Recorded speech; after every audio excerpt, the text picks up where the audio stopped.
What is up, everybody, and welcome to the show. As always, I am Camtastic, and this is In Response, where every other week, three, sometimes four, sometimes zero friends gather around their desks to update you on the goings-on in the CDH world and our personal journeys throughout that format. Joining me this week, as always, is our co-host, Nico, aka Mexa Delight. How's it going, Nico? It's going pretty well. I already talked about Daredevil, so our live listeners know. But yeah, like go the Daredevil season representing the shirt. Um, yeah, good stuff. Oh, yeah. Also joining us this week is our other co-host, Julian, aka the Magician MTG. How's it going, Julian? It's going well, going well. For those of you who are live, you'll know that we talked about Atrium. I'll be going to Atrium to be part of the judge staff, and it's kind of cool because I learned that our guest this week is going to be casting, but I'll let him introduce himself. Yeah. Hey, everybody. Sorry. Oh, sorry. Go ahead. Didn't mean to step on you. Go do your thing. Hey, everybody. My name's Ya. I'm getting a second chance to do this live, and I appreciate it. I am one half of the co-hosts. Half of the I'm a co-host on a podcast called That's a Good Card, where we talk about good cards that you may or may not be playing in your CEDH deck. One of us talks about why you should play the card, the other talks about why we should not, and then we kind of leave you to make a decision on your own while joining in on the conversation. I really appreciate you all for having me on and getting a chance to talk about just Magic in general. So thank you so much. Absolutely. Thank you for joining Thanks, us. We yeah. all are big fans of your podcast, and a lot of people in our Discord constantly repost your Thank you. episodes and are like, "Hey, this card was talked about this week. Hey, this card was talked about this week." People were just talking about the Croson. I forgot the last name, or the last Wayfarer. There we go. Wayfarer. Yeah, I was trying to find my foil copy to throw in the bling section. Actually, I know it's Nice. laying Not around. gonna lie, the foil for that is not cheap. I looked before we posted that. He was like, "Oh, you should buy this card," and I was like, "Oh, it for the common like unfoiled it's like 50 cents, but then the foil jumps to like 20, maybe more now. Who knows?" Those old foils are hard to find. I've had it for a while. It was just in a random pile, Looks in good, too. in a shop one time. Yeah, it's fancy.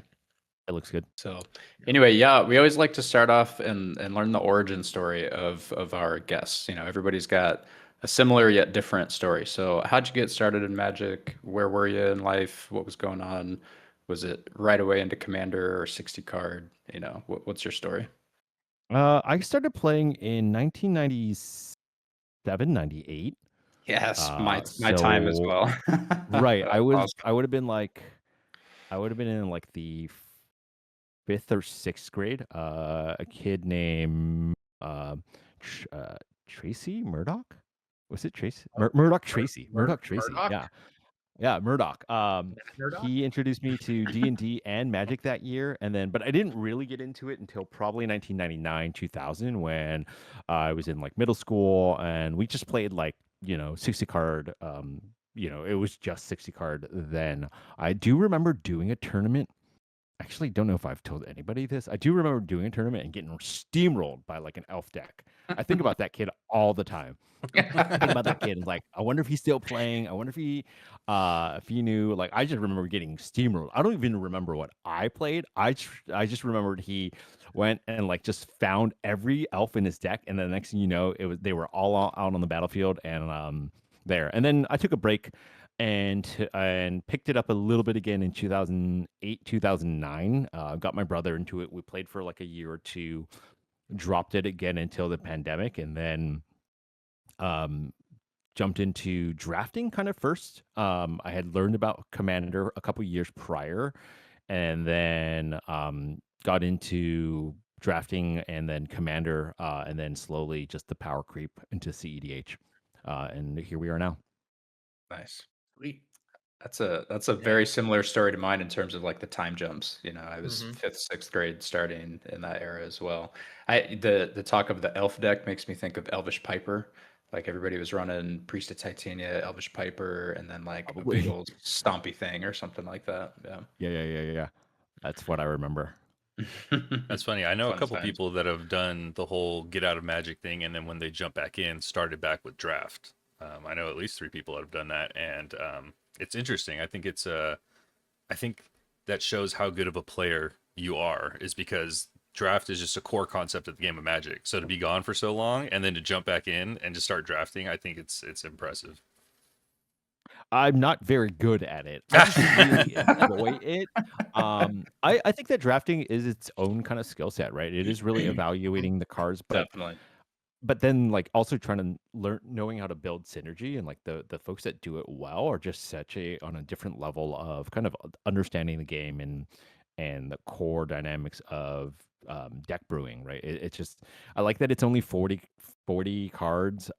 It's a really like really limited, and it really lets a set shine. Like I got lucky, and the first set back for me, like to really draft was Kamigawa, like the new Kamigawa, and that was such a good set and a really fun to draft. I really enjoyed it, and then drafted the Commander Legends set a bunch Oh, as yeah. well around that time, and Mhm. that was really fun. And that probably Powerful. Yeah. pushed that like power dynamic forward a little bit more each time. That set was a blast. I played it sealed a couple times, and I remember Mhm. because like it was during the pandemic and stuff, and I remember like we were all quarantined and stuff, and I bought a box, and me, my cousins, and my uncle played sealed with it, and it was just so much fun.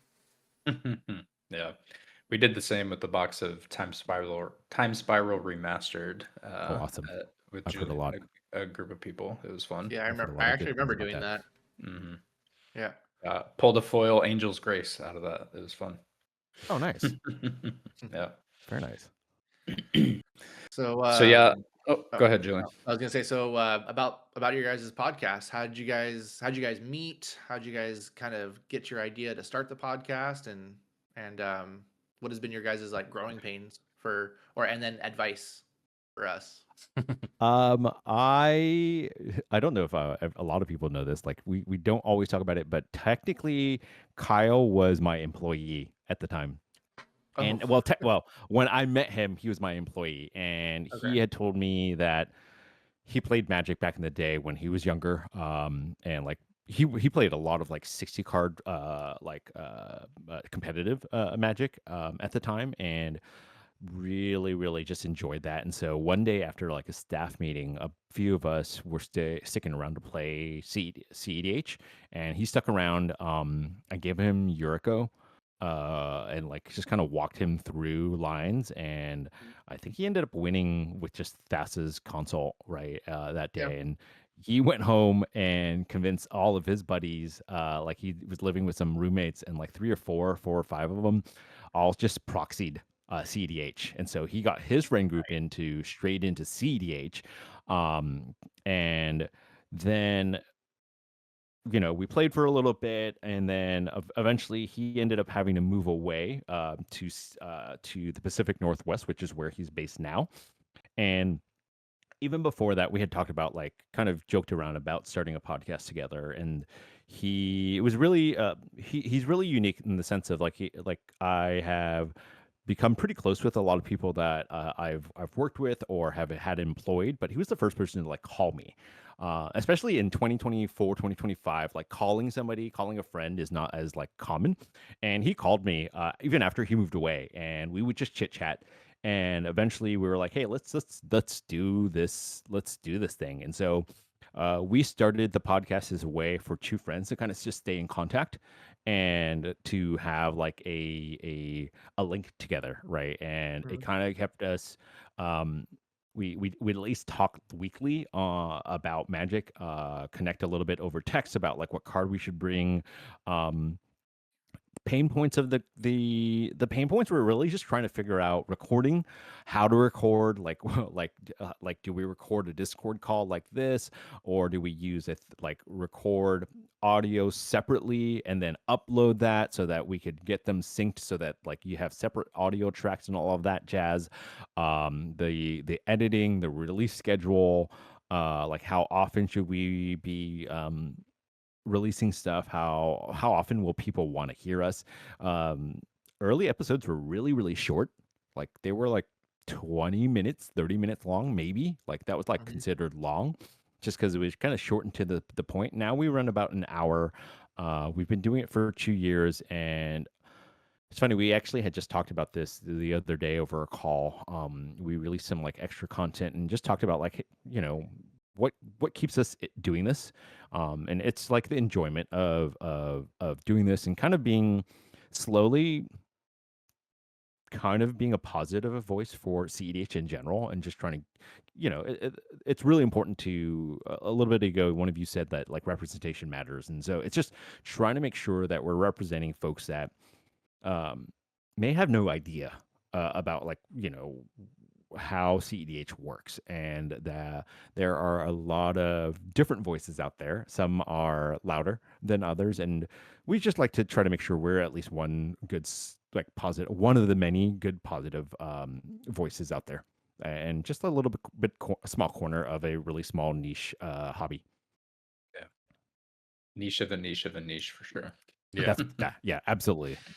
Yeah, it's great. Like you said, what you're doing is really positive, because there's a lot of players, and I talk with them daily in different discords, that are like, hey, this is my deck from, I'm getting into CDH, I want to bring my pet deck, and so there's a lot of that. But with the format, it's very difficult to do that, because there's so much established meta and stuff like that. But like having a podcast where you can see these, fringe cards, some fringe, some not fringe, and see that it's accessible to play them in CDH, I think is a big deal for a lot of players. To it opens up the door and gives them the like confidence to be able to test out cards. Like, hey, I was thinking about that card. Maybe my idea wasn't so silly after all.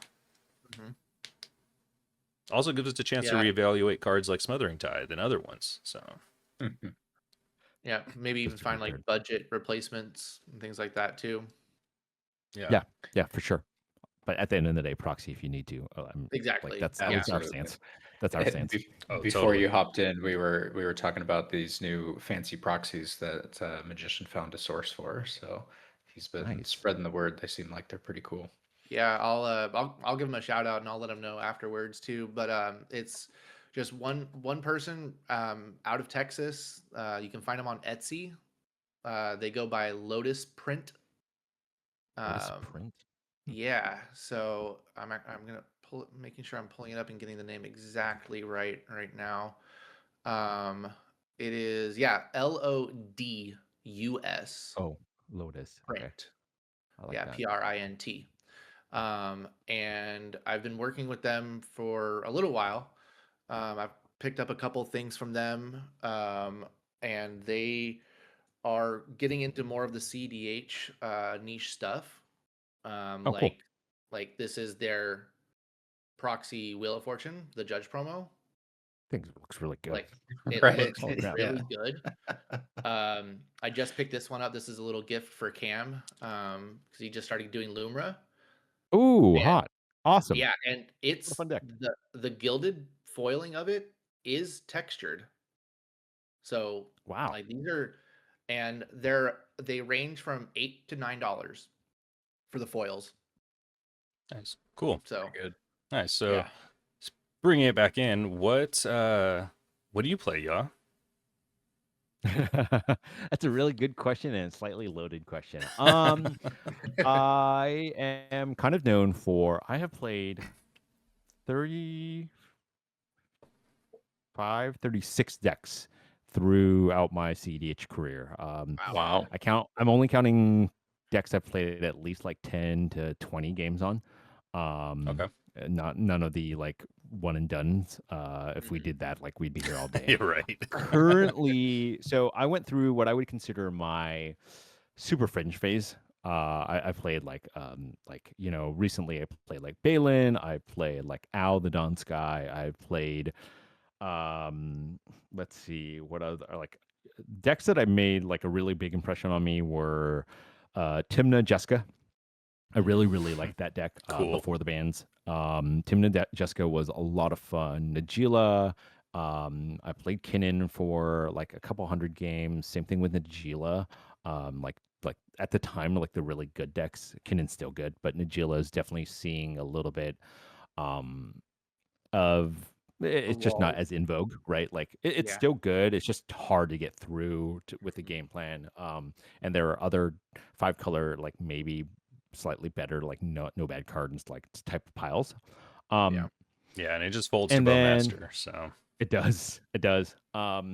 Currently, I'm now on a more meta arc. I played a bunch of Rogsai, and I'm now actually playing a little bit more Blue Farm.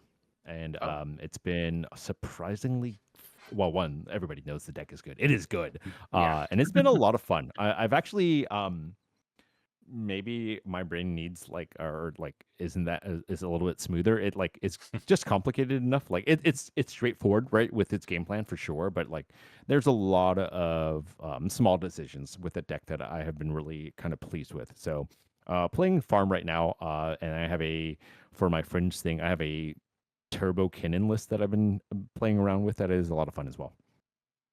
Cool. Turbo as in just trying to find the basalt monolith, or turbo in another fashion. In another fashion, just trying to like using like Pilipala with a with enduring vitality or cryptolith light, Yeah. right? Or even paradise mantle attached to it, and then you can tap it for with Kinnan out. You can tap it for 2 mana through like one of those other ones, and then you can use the 2 to untap it for a color. And because it's a mana ability, it's now there are no triggers to go on the stack. And so if you're untapping into your turn, or if you can give your creature haste, that or almost any other untapper can kind of go positive for you. So it's like janky, but like it works. Philly Pal was fun. I used to mess around with that in my early Kinnan days. Before It's a really cool the deck. Kinnan It's a hype really was cool real. card. Yeah. Yeah. Before I was in CDH personally, I just found Kinnan. I pulled like a full art one from a pack and was like, this Oh, seems cool. fun, and started stumbling into Simic infinite mana stuff and found that, and then ended up playing House of Mirrors Kinnan for quite a while. I Oh, loved cool. playing, Mirage Mirror and Twister Loops and stuff. That was a lot of fun. That's really cool. I like that. And then Kinnan just kept evolving from there, and I moved on personally. But yeah. Now it looks pretty different. Yeah. Oh, yeah. And there's still so many Crazy. different builds of it that are very successful. Like, I mean, you've got Hires build, you got Comedians build, you've got Freedom Waffles build, and they're all doing the same thing, but not. And so it's But not. yeah. Yep. And so it's pretty cool. It's we hear that deck a lot when we jump on the pod, which I mean it's Always. by a lot of people it's considered the second best deck in the format, so it's understandable. So do you have any pet decks aside from that? Like, is there something, like you said it was Fringe, but do you have like a favorite commander that you've kind of like held on to and have either tried to make CEDH or have successfully made it CEDH? No, I'm kind of like not unique, but I'm not one of those that has like if people think about Kyle, he's a Corvold stand through and through, right? Like he was on it before the bans, he's on it still now after the bans. I know people that are just like Kinnan pilots through and through. I like Kinnan. I just kind of like everything. Like I personally, my personal opinion is like the meta is pretty cool right now. It is. Right, there are so many things that are viable. Right, it's not just one thing. Like we saw an Ulalek win recently, and so I think that I just like really like my options being open. I'm currently looking at Minstrel a little bit and kind of tinkering around with a Minstrel list, but trying to just make sure I use the meta decks to really solidify my actual skill set, right? And that way I can kind of play whatever I want and still find success. So it's hard for me to say like my love, like the deck I really like is like Winota. Like I guess if you really had to make me choose, Okay. like I also I forgot about Winota. Like I put in, that was the first deck I remember trying to make real, right? Like and like buying the real cards, because like it was like it was cards that weren't like that good, right? Like it plays a lot of like quote unquote bad cards, but like with Winota, it really synergizes. And that deck was a lot of fun for me. I like that one a lot. Nice. Yeah, we have a local player, Carlos, who placed top 4 in Cosmic Crown with Winota, and he's currently, I think, in the top 10 or at least the top 25 for the California circuit. Yeah, he's top 10. Oh, cool. Top 10. Awesome. Yeah. Congratulations to them. That's awesome. Yeah. I think I remember looking at that list. Great Yeah. Venota player. He's very good. It's also fun playing those decks because you, like you said, you're playing bad cards, so you can politic that way. We have a local player who plays Ral and Rowan, and he's like, "Look, guys, it's just a deck full of uncommons and bad cards." I know you Okay. cannot give those. You cannot And give those yeah, commanders an inch. They're so good. They're so yeah, good. I've been burned by both. yeah. Don't kill my VV. I swear I'm doing nothing. I have bad cards in my hand. No, come on now. No way. No way. Yeah. So yeah, similar question to Cam, but a little more specific. Your podcast is about calling out specific cards, and you've at this point done many, many cards. What are some of your most favorite cards that you guys have talked about? Orm's Chant for me Hell personally. yeah. Orm's Chant. I really, Okay. really like that card. And it's actually been, I think at the time, Kyle said that it was not a good card, is like the verdict that we kind of came to. And we've kind of like refined more of how we make these choices. And it's been really, for me, it's gratifying slash like it just, I feel good knowing that there are more people on that card than not nowadays. Like it is a, it's just one of those really fun. I think it is a really versatile. Like yes, you can. It is a single target, but like you can kind of use it proactively without burning silence, which is a better card. Don't get me wrong. I absolutely think it's a better card, but it is just. And sometimes, every now and then, that kicker matters, right? Like just not being able to let them attack as well is just kind of a nice bonus. Yeah, That not even card, attacking you, but just attacking in general. in Yeah. general, right? Yeah. So that they don't get Stopping a draws or whatever Timna. it is. Yeah, stopping a Timna, stopping a Malcolm. Well, a lot of people win with infinite mana through Finale of Devastation, so that's Right. another way to just stuff that. Yeah. Yep. That card, I would think for Kyle, it'd probably be like.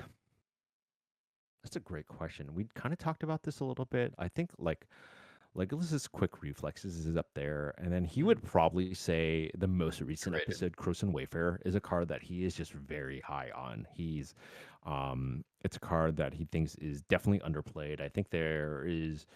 I ultimately said I don't think it is for the decks that are looking for it right now. I think they're gonna have to really make a mental leap of getting over the fact that it sacrifices itself, so you lose a body, right, for our cradles. But there is something to be said about just being able to put a Talon Gates or a Manamo or Shifting Woodlands straight into play at a time in timing when people aren't expecting it. So Yeah. E-Zone's a big I would one. think that you say that. Yeah. E-Zone, right? Yeah, another good one.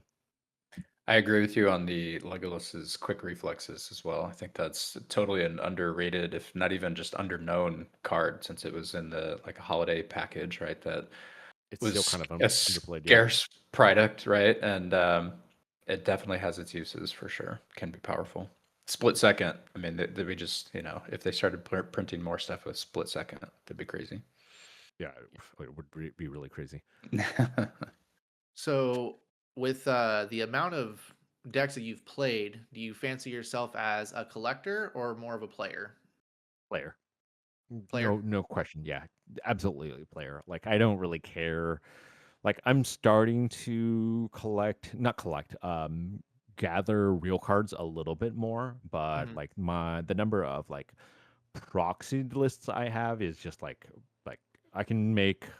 I probably have 2, 3, 4, 5. I have like 6 or 7 decks together, right? Like I could have almost 2 pods just with the decks I own or I have, like in terms of being proxied. Just I'm very big on just trying to lower the barrier of entry, and so if a random person that is normally more casual minded wants to come and play, it's like cool. Like, what do you want to play? Like, what is your kind of like flavor, so that I can kind of like go here, like try this, like something Kyle and I love doing when we go to MagicCon, which is where we met all of you the first time in person, is an event that the Scribabies throw on called like the Learn to Play, and it's just like a great way to go. Hey, it's been really fun to like sit down with people who are, you know, modern players normally, but have never really touched CEDH just because of what they've heard. But then for them to sit down and go, cool, like tell me what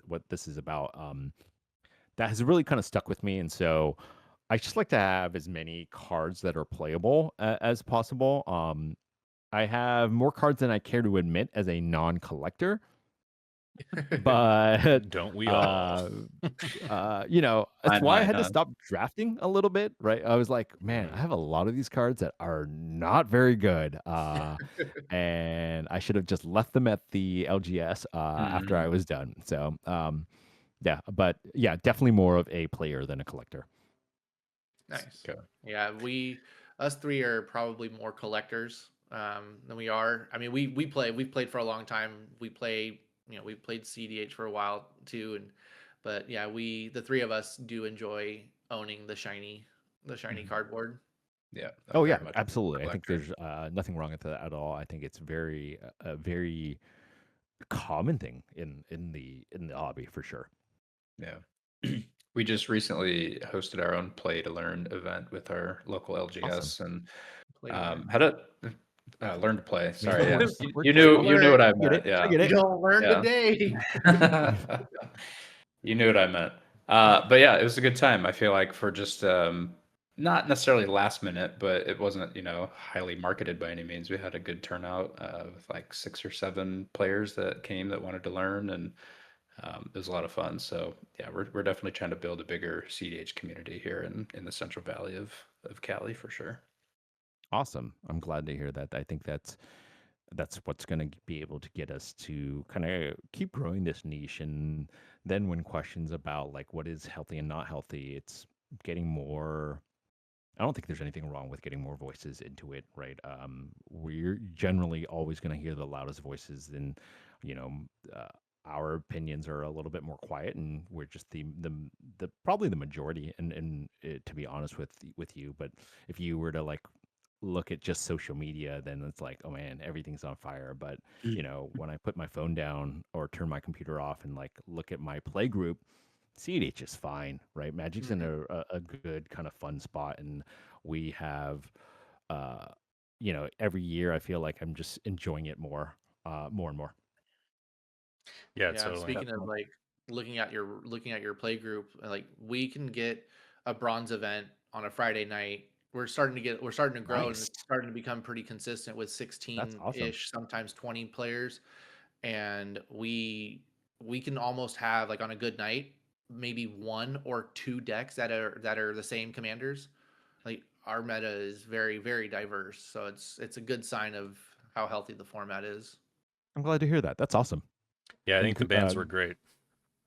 I think it's and been a while since they happened, but I think the bands were very healthy for the format. props to you guys for building something right and getting it off the ground and encouraging the behavior and the creativity that you want to see, right? I think that it's that's what the unique thing is like each region is so uniquely its own, right? Like when you hear Mhm. about, I think the one of the more famous ones now, or like known ones, just because they have a platform, is like the Denver, or like for a long time it was more of like the Columbus, Ohio region. Like those metas are pretty, um, like there's a lot more yap or not. Like here in Southern California, from what I've found, it's fast.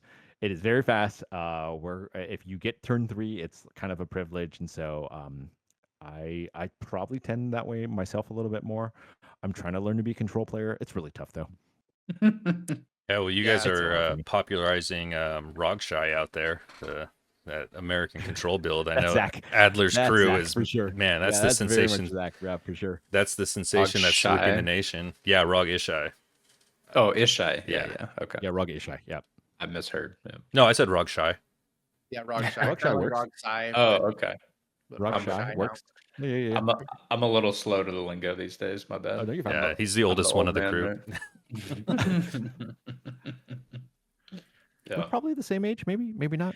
I don't It know. I'm sounds like about. you guys I'm, were. yeah, I'm coming up on 38 here pretty soon. Oh no, I'm older than you. Okay. You're Oh, fine. You look good. You look good for 38. Nice job. well, that won't keep us away from still making fun of him for the Yeah. oldest of the three of us. Yeah.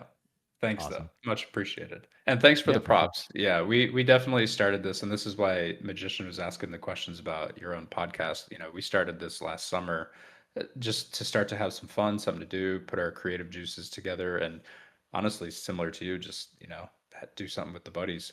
And then yeah, it's just started to grow and kind of still slowly growing, and we're enjoying it. So we're gonna keep Good. that. Good. I mean, I think the big thing we have found, the biggest success we've found is just, and the thing I'm proudest of is just being consistent, right? Whatever it is, like we're only uploading once a week, but we've been consistent. We haven't missed a week, even with vacations or holidays and whatnot. It's just trying to squeeze things around.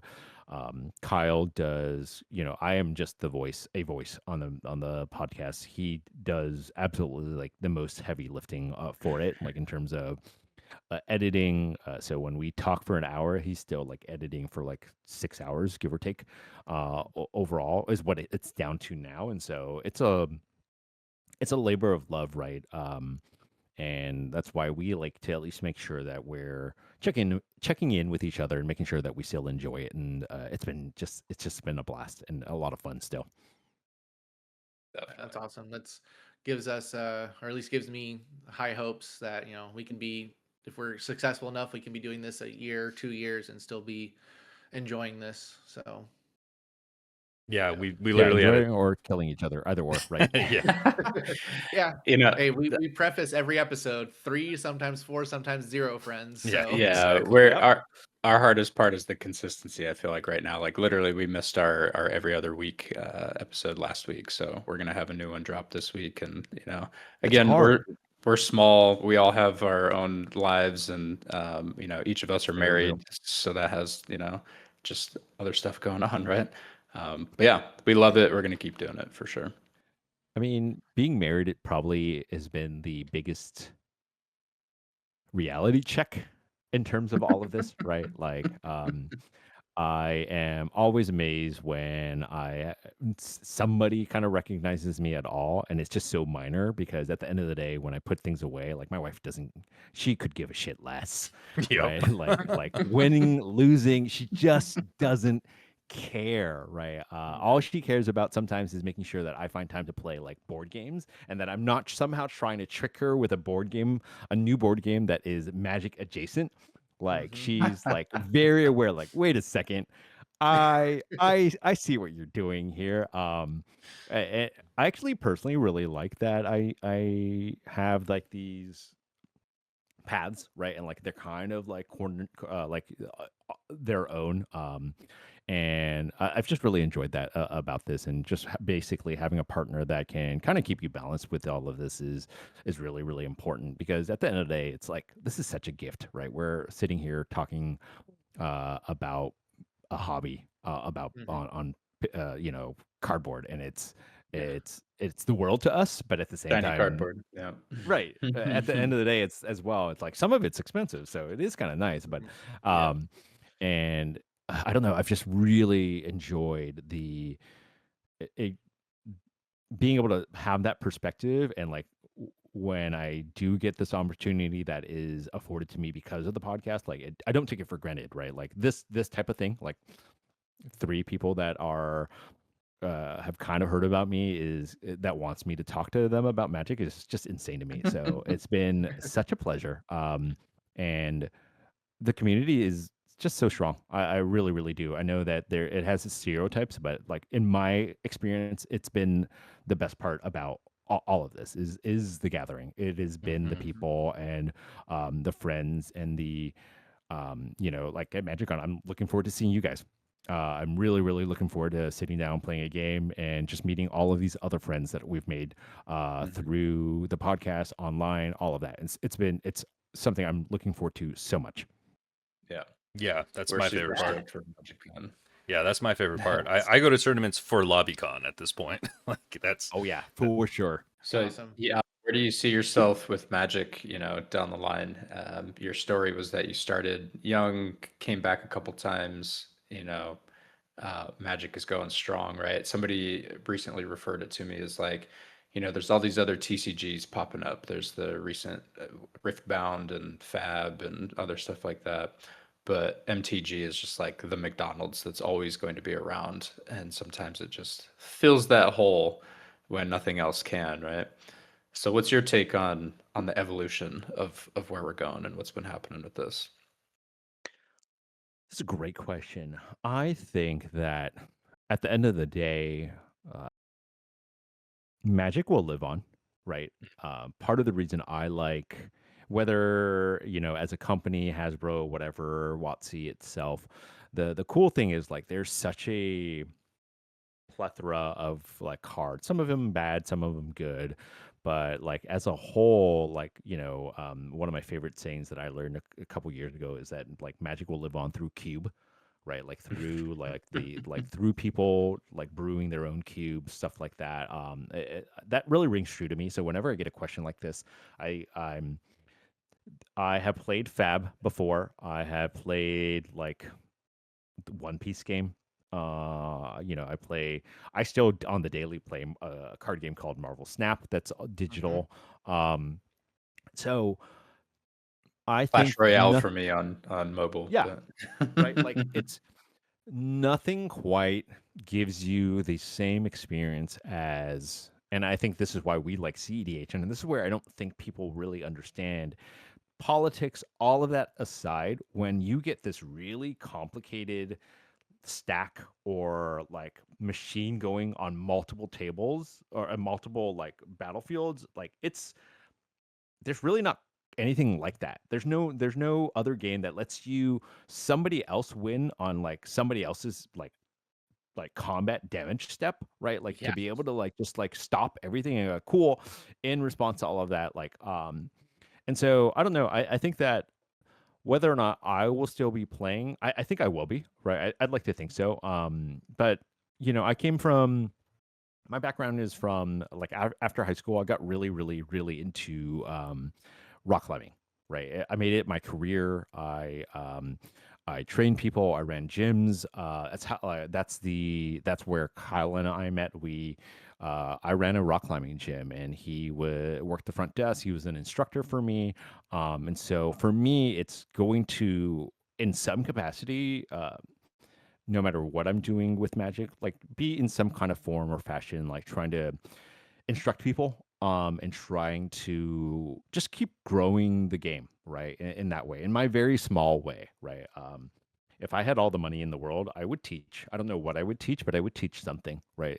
That's where I find my biggest joy and purpose is just in instructing. I did it for years in rock climbing, um, getting people up and down mountains or uh, I find something very similar. It's complicated enough that it takes a lot of a different mastery to be able to like explain these things in a way that it is digestible by as many people as possible. And learning to adjust that explanation from person to person is something I find a lot of joy in. So that's where I hope to be with Magic, and I hope that Magic is going to continually it is reshaping itself, right? And I think that's where a lot of people are finding issue with it at times, right? Is like it's trying to find itself as well and trying to it's kind of rebranding itself, and that's where I think a lot of people are having issue. But like that's why I'm a player and not so much as a collector. It's like at the end of the day, I can strip away what the picture on the card says, and I just really enjoy the mechanics of it. Mhm. Sorry, that was a really long-winded answer No, to your question. great. It was a Good deep answer. question. It was a deep question. Yeah. Yeah. And actually, you allowed me to now spin it into a question we have from chat where, the first tier is what do you think about leaks or spoilers? But more specifically, what do you think about this ancestral recall that Dang. Oh is my now They gosh, were I they hope print were it's they card? were ahead of real. me. Man, I Yeah. hope it's real. I hope it's real so bad. Um, I am always, I am always very cautious about who I share it with. I have like a small group of friends that I will share spoilers. Like usually the first person. So I'm kind of chronically online. And so I definitely saw that and I saw somebody was like, "Oh wow, we can break this with Earthcraft, Displacer Kitten and a basic island, right?" And so for me, I'm pretty jazzed about that. Strixhaven is a really cool set, right? I think it's one of those sets that I wish I was around for. I was just like a year late in getting back into the game. I actually have a binder from a friend full of like Strixhaven cards, and so I missed it but didn't at the same time. Um, I think that s- I'm always like I was saying, I'm always cautiously optimistic depending on like what the spoiler is. Very few of the spoilers have like ever failed to pan out, I think, and so I don't know. What do you guys think? Yeah, I think it's great. I think it's a really cool way of doing like a reprint of the reserve list because it literally is ancestral recall without having to break people's banks or like, break everybody's collections of these old alpha beta cards. Yeah, I think it's a cool concept. I like the idea of reprinting alpha cards in this manner and, kind of restricting them and stuff. I personally don't think it's that good of a card, but we'll have to see. I'm usually wrong about these things, so I don't have a podcast talking about good cards, so my evaluation isn't the best. We don't have great takes always either, right? That's the beauty of it, right? Like, I think it is bad in most decks besides like your Simic Plus piles. What you Yeah. just The said Simic though, Plus like, piles where yeah, like that makes a lot of Anyway, sense. Like we're talking like semi blue here is probably gonna pop off with this. So I'm Tentacle gonna Yoshi. I love this question. So I'm gonna dig in here for a minute. Bear with me, because I've got some mixed opinions on this. As somebody who's like an old school player, used to play with people in the '90s and early 2000s who owned Power Nine, Mhm. kept it locked up in a safe and similar stuff like that. I'm a collector and own a lot of reserved list cards. Nothing as fancy as Power of Nine by any means. Um, but like the more and more time passes, the more it seems like there's the chance that they're actually going to start to truly reprint reserved list, which is a big bummer for people who have quote invested into stuff like that. But if they can do functional reprints like this card Emeritus of Ideation seems to be, and then make it very difficult to actually get a payoff, which again this also seems to be, then I'm pretty cool with that. I also like it because I'm a fan of Garth One Eye from Modern Horizons 1 or 2. Yeah. Um, and so, for those who are not familiar, Garth, the ability is you tap it and activate it, and then you have the option of creating a spell of one of six different things, one for each color, and then the artifact you create is the Black Lotus. And so it's cool because it avoids timing restrictions. You can cast a Black Lotus at instant speed, assuming Garth is either hasty or not summoning sick. And so you can break this into infinite mana with either Deadeye Navigator, or what's even easier is Displacer Kitten after that was printed. And then have infinite mana loops with so if you have a haste enabler out, you can just keep activating Garth. So yeah, it's a fun thing that I enjoyed because when Garth was first printed, everybody freaked out. They're like, "Oh my God, they're going to make tokens of Black Lotus," right? That was the big deal. And so the pre-order price for Garth was through the roof. I ended up pre-ordering one because I just wanted to build it. And here's where I'm really digging in. Okay, is I have some of the original books of Magic the Gathering, and the very first book called Magic the Gathering Arena, the main character is Garth One Eye. And so if you ever go back and read that book, you're just reading Garth's story. And it took them 30 years to actually print the character in card. That's so funny. Yeah. That's so And funny. then when they Didn't finally realize that. printed him, he could play the Black Lotus, which is cool, but they didn't actually create the token for it. They left that to everybody to figure out for themselves. So that's my long-winded answer of like this ancestral recall on a card where I can go for it, but yeah, it's got to be you got to jump through some hoops, similar to the Garth. I, I, I think you're right in that assessment. I think that if they really start opening it up, it's going to have to be through the way that they did, right? That loophole of like an anniversary edition kind of thing. And we Hmm. saw like the pricing on that. I don't think it is. I think that at the end of the day, Hasbro is so um, risk averse, right? They're Yeah. not going to try to really like the potential lawsuits and like things that would come out of that. Hmm. It's beyond me in understanding, but I know enough that I know that people would be upset enough that there would absolutely be legal ramifications, and they just don't want to deal with that. And Yeah. so, at the end of the day, like I don't think they'll touch it beyond the way that they're doing it, right? Like Hmm. doing these these reprints through these hoops that you have to jump through, like and that like the Black Lotus, what like the Garth run I was that was like 6-7 years ago now, maybe more. Not Right? that long. It was Not like that long. late COVID or just after COVID. Oh, okay. Yeah. Yeah, and so it's like it seems to be like every 4 or 5 years. If it's only like every so often, like Mhm. but but big app, who knows? Who knows? Right. I also mean, hate to break it to they you, gave- Nico, but COVID was 6 years ago. So I said late COVID. So Yeah. like that to me, that's Could have been still even 2001, 2022. 2021. Yeah, Yeah, yeah, I could even do that. 22 in my mind It- a bit. But yeah, It's crazy to And think they about gave COVID being I don't know. that far away. Yeah, that is true. Time flies, huh? they Now gave I'm gonna Arena look the it up. Power 9 with Oracle the Alpha, Yep.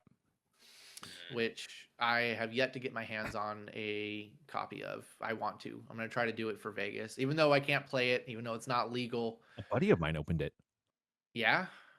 I think he sold it. I can Yeah, double I check. mean I'll double check. they're a couple $100. Like they're like 200 like 250 somewhere in there. 250 All right, 280. Cam, you got me. I looked it up. Garth came out in yeah, MH2 in 2021. So 5 years Okay. ago. No, you're right. That I would definitely consider that late COVID for sure. Yeah, Yeah. definitely. My opinion on it is I think they should ban the reserve list in Commander and then functionally reprint all the cards. I think ban the duels and then print the duels in a set.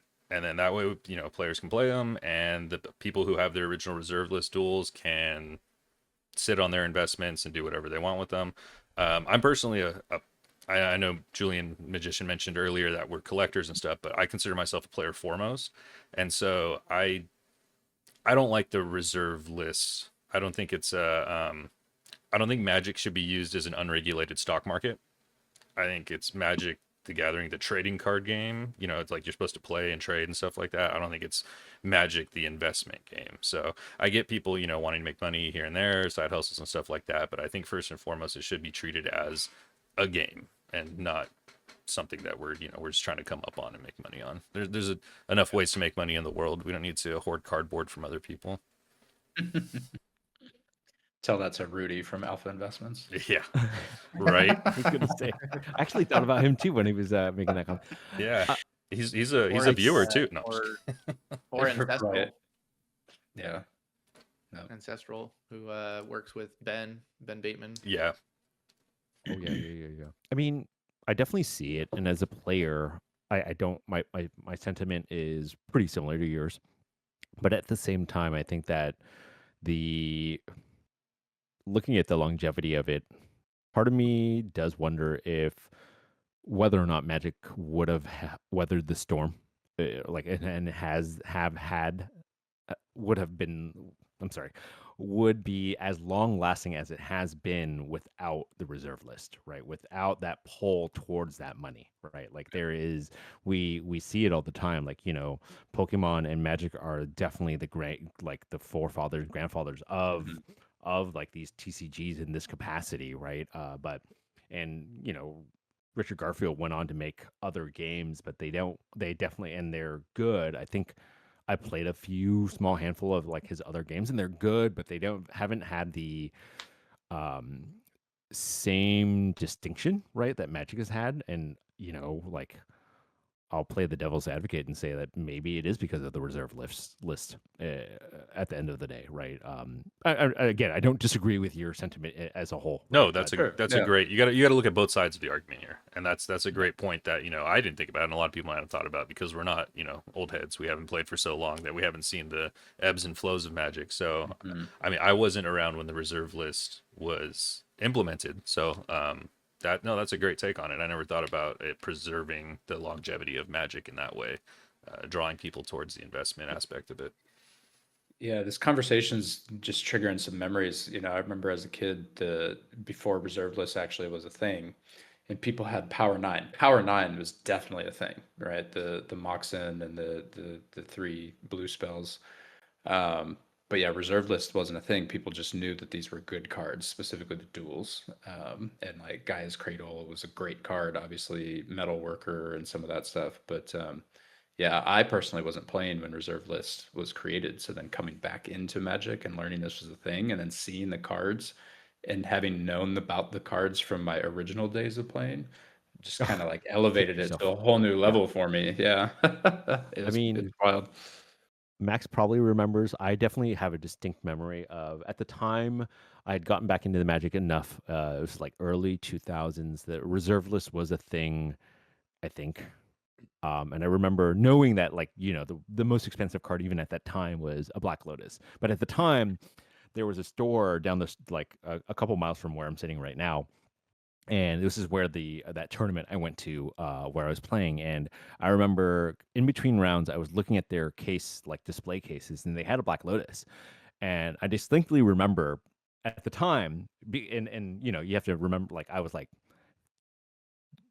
12, 13 years old. It was like $140 for this Black Lotus in the Yeah. display case. And I just remember, I Wow. still think about that moment. Like, it was a lot of money then, as a kid, Mhm. right? But like now, if I could have, like, I would have, like, oh my gosh, if I knew Oh, that now, then what I knew oh yeah. now, oh my gosh, I think about that Mhm. all the time. Yep. But yeah, Yep. it's crazy how much it's e- exponentially grown. Mhm. Yeah. Yeah, I was gonna say to have a finger on the pulse of what's been happening. Also, in the same vein of what we're talking about with bands and stuff like that. Um, Hire put out the little questionnaire about Ristic study. Did you? I won't necessarily put you on the spot for what you said, but did you participate in the survey? I wasn't going to, actually. And then I actually was on a phone call with Kyle, and we were chit-chatting about it. And I actually, at the end of the phone call, decided, like, I'm just gonna go ahead and do it. Run, because it is from hire, right? And I really, really respect him. I think that he is showing that he's at least willing to listen and try to get, like, as a big of a sample size of, like, opinions as is possible. And so, get putting something out there, putting something like this out there is no small feat. And then sticking true to his word, and posting the results is like, hey, look, it's split, right? I ultimately kind of said no, just because I acknowledge the problem. I definitely acknowledge the problem. There definitely is one. The more and more tournaments he's play, but at the same time, the also, like, the CDH player in me also is just like doesn't really like to see cards banned in general, right? I didn't like, uh personally, I didn't like having Dockside, Crypt, and JLo banned, and I would love to see them back. I acknowledge the health of the game, and so I'll be quite honest. I'm pretty indifferent. I'll adjust if they ban it, and then Mhm. um, I would be totally fine if it stays unbanned. But I said no just before, like, because at the end of the day, for me, like, EDH is CEDH in that sense. I know there are really strong arguments for it or against it, and I definitely see the opinions and have felt the effects myself in gameplay.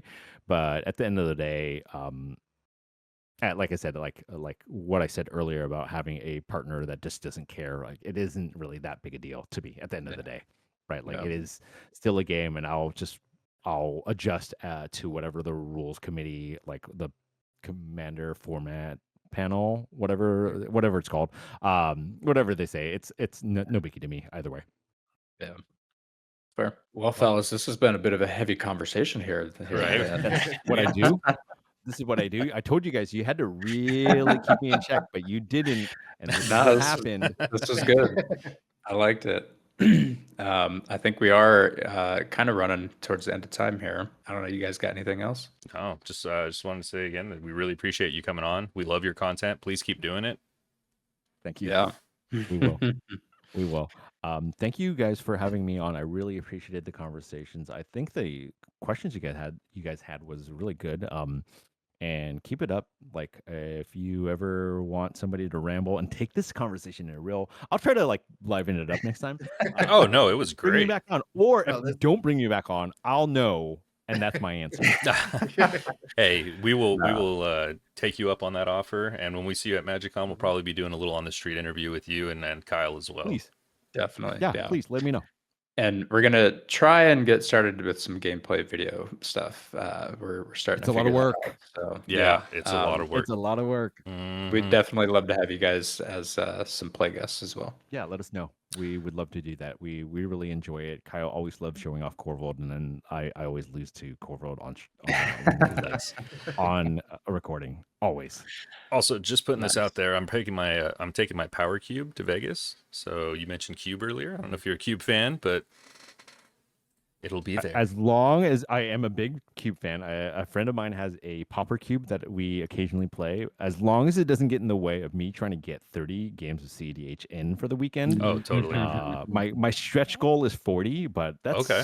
pushing it. I don't sleep a 10 lot, so we'll see. We'll see what happens. 10 games a day is a lot for sure. I try and jam as many games as possible in MagicCon myself. That's a good I number. It's so fun. That makes me, yeah, I'm going to set a number for myself of CDH games to get in this year. I spent like the whole time hunting down foil cards last year. So this year I really want to like jam some games. I mean, it's great that it is whatever you make it, right? Like, Oh, yeah. I have friends that do that as well. Like, we sit in 2 hours for like mystery booster box. I don't think I'm going to do that again this year, even though like the return on that is pretty decent. But like, Yeah. actually, my body kind of hurt after standing for that long. I'll be honest with you, and I'm in pretty good shape. Yeah, all that rock climbing, I would imagine so. I've For got 40, for 41, I'm not like it's not bad for me. Sorry, I didn't mean to cut you off. Oh no, I was gonna say I have one goal, and then after that it'll be nothing but games. But this year I'm shooting to get a Judge Cradle. Ooh, nice. Well, yeah, definitely do it now because it's Yeah. only gonna get worse. It's only getting worse. Yeah, thankfully the price has been dropping just a little bit. It did dip under $3,000 and it's kind of been sitting there, but yeah, it's not as high as it was because back at Fishbowl it was like 33. That's So insane. It's so crazy. That's a card I guess I'll never own. Yeah. Right. yeah, well, thankfully, and this is what I tell my wife, and it is 100% true. I'm doing barely any cash. It is going to be like 95% trade. Good for you. Awesome. That's So- awesome. Mhm. That's really awesome. I love that. So I'm excited for Vegas. I'm excited to hang out with you and Kyle and everyone else, all the other creators this year. Oh, dude, it'll be a lot Sure. of fun. If you all see us out and about, or if anybody's going to the atrium this weekend, please come say hi. I'll be there. I'll be judging. Y'all be yapping. Doing exactly this. Hopefully not as deep. I'm gonna have to talk to my co-host about that. We There'll be got somebody all else, that out right now. Yeah, don't worry. No, see, that's the thing. If you guys let me go for a couple hours, I would go for a couple hours in exactly that manner. That's Nice. great. Awesome. Well, anybody have anything else to add to the show? Nah. Awesome. Good to go. Cool. Thank Well, you guys. yeah, that's the show. Thanks to everybody who joined us here live tonight. And make sure you guys tune in to us every other week here on youtube.com/InResponseMTG25 for the live show. But if you miss it, don't worry about it. You can catch us later on our VODs on YouTube. You can also catch us on wherever you get your podcasts. Don't forget to like, comment, and subscribe on our Instagram, YouTube, and follow us wherever you get your podcasts. We are on Patreon now, so we want to give a shout out to our Patreon members, Roommate, aka Thomas, and Tac G, which is Alex. Thank you guys so much for your support. And we'd like to shout out our sponsors, Clovis Cards and Comics. Thank you guys for your support. We appreciate everyone and all the support. Thank you so much. Until next time, stay magical.